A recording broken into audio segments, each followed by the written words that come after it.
আসসালামু আলাইকুম এভরিওয়ান, সবাই কেমন আছেন? আলহামদুলিল্লাহ আমি অনেক ভালো আছি। তো আজকে আমি আপনাদের সাথে শেয়ার করতেছি ক্যারামেল পায়েস। তো অন্যান্য যে পায়েসগুলো থাকে সেগুলো থেকে কিন্তু ক্যারামেল পায়েসটা একটু ডিফারেন্ট। তো এটা কিন্তু দেখতেও সেরকম আর খেতেও কিন্তু সেরকম স্বাদের। তো তার জন্য এখানে আমি হাফ কাপ পরিমাণ চাউল নিয়েছি, মানে পোলাওয়ের চাউল। তো সেগুলো ভালো করে ধুয়ে ব্লেন্ডারে একটু 2-3 বার একটু পিষে নেবো আর কি, মানে একটু দানা দানা করে নেবো আর কি, চালটা একটু ভেঙে ভেঙে নেবো আর কি। তো তার জন্য এখানে কিছু পরিমাণে পানি দিয়ে ব্লেন্ডারে একটু 2-1 মিনিটের মতো পিষে নেবো আর কি, যাতে চালগুলো একটু ভেঙে ভেঙে যায়। দেখেন সুন্দর মতো ভাঙা হয়ে গেছে। এখন আমি এখানে 1 লিটার পরিমাণ দুধ নিয়েছিলাম, সেই দুধের মধ্যে এখন এই চালটা, মানে চালের যে গুঁড়া করে নিলাম বা ভেঙে নিলাম সেটা এখন এর মধ্যে দিয়ে দিলাম। দিয়ে দেওয়ার পর এর মধ্যে আর কোনো রকম কোনো কিছু দিব না, এটা সুন্দর করে ফুটাই নিব। তো পায়েস বা ফিরনি বা যেটাই বলেন, এটা রান্না করতে গেলে কিন্তু চিনিটা আগে দেওয়া যায় না, তাহলে কিন্তু চালটা সিদ্ধ হয় না, এটা কিন্তু অবশ্যই মনে রাখবেন। তো দেখেন সুন্দর মতো ফুটতেছে, আমি কিছুক্ষণ পরপর সুন্দর করে নেড়ে দিতেছি, মানে নিচে যেন না লেগে যায়। তো এই যে যখন কিছুক্ষণ পর যখন একটু ঘন হয়ে আসছে, তারপর এর মধ্যে দিলাম আমি শুধু এলাচ। তো আপনারা চাইলে এখানে দারচিনি দিতে পারেন। তো দারচিনির চেয়ে এলাচের ফ্লেভারটা আমার কাছে ভালো লাগে, তো সেই জন্য আমি শুধু এলাচটাই দিলাম। তারপর এখানে এখন আমি চিনি দেবো। এখানে আমি হাফ কাপের মতো চিনি দিয়েছি একটু একটু করে। তো পায়েসের ক্ষেত্রে আমার চিনিটা খুব বেশি লাগে না, আবার খুব বেশি কমও আমি দিই না, মিডিয়াম রাখি আর কি।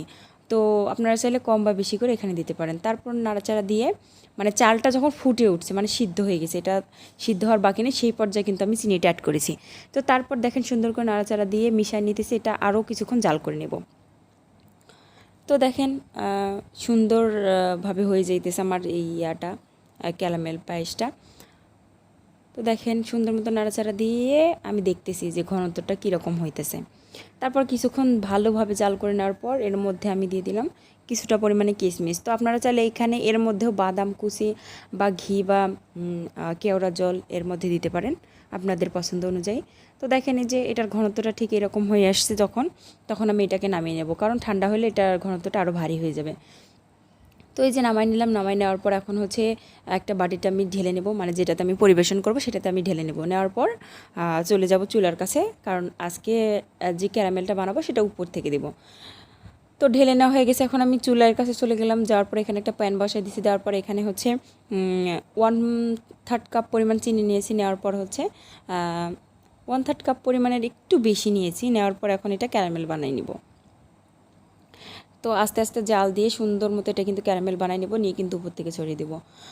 তো অনেকেই কিন্তু আমার ভিডিও দেখে চলে যান, লাইক করেন না, কমেন্ট করে জানান না যে কেমন হয়েছে। আজকে কিন্তু অবশ্যই জানাবেন। আর এখন পর্যন্ত যারা আমার ইউটিউব চ্যানেলটা সাবস্ক্রাইব করেন, তারা কিন্তু অবশ্যই আমার ইউটিউব চ্যানেলটা সাবস্ক্রাইব করে দিবেন। তো দেখেন চিনিগুলো যখন গলে গেছে, এই যে এরকম সুন্দর একটা কালার চলে আসছে, তখনই কিন্তু নামাবো। এর চেয়ে কিন্তু পোড়া পোড়া করা যাবে না, তখন কিন্তু ক্যারামেলটা তেতো হয়ে যাবে, খাইতে ভালো লাগবে না। এই যে আমি উপর থেকে হালকা হাতে এটা ঢেলে দিলাম। দেওয়ার পর এখন চামচ দিয়ে একটু সরায় নিব আর কি, তাছাড়া আর কিছুই না। গরম গরম থাকা অবস্থায় সরাইতে হবে, ঠান্ডা হয়ে গেলে কিন্তু এটা নড়বে না, সেট হয়ে যাবে। তো এই দেখেন আমি চামচটা দিয়ে একটু হালকা হাতে সব দিকে, মানে চারপাশে একটু সেট করে নিতেছি যাতে সব দিকে হয়। তারপর চারপাশে কিশমিশ দিয়েছি, তারপর বাদাম কুচি, কয়েকটা খেজুর কেটে দিয়েছি, তারপর একটু সুন্দর দেখার জন্য কয়েকটা চেরি ফল দিয়েছি। দেখছেন কত তাড়াতাড়ি হয়ে গেল, মজাদার সুস্বাদু একটু ডিফারেন্ট টাইপের একটা পায়েস আর কি। তো দেখেন কত তাড়াতাড়ি কত সুন্দর লোভনীয় জিনিসটা আমি তৈরি করে ফেললাম। তো আমার ভিডিওটা ভালো লাগলে অবশ্যই লাইক করবেন, কমেন্ট করে জানাবেন, আর আমার ইউটিউব চ্যানেলটা অবশ্যই সাবস্ক্রাইব করে দেবেন। সবাই ভালো থাকবেন, আমার জন্য দোয়া করবেন। আল্লাহ হাফেজ।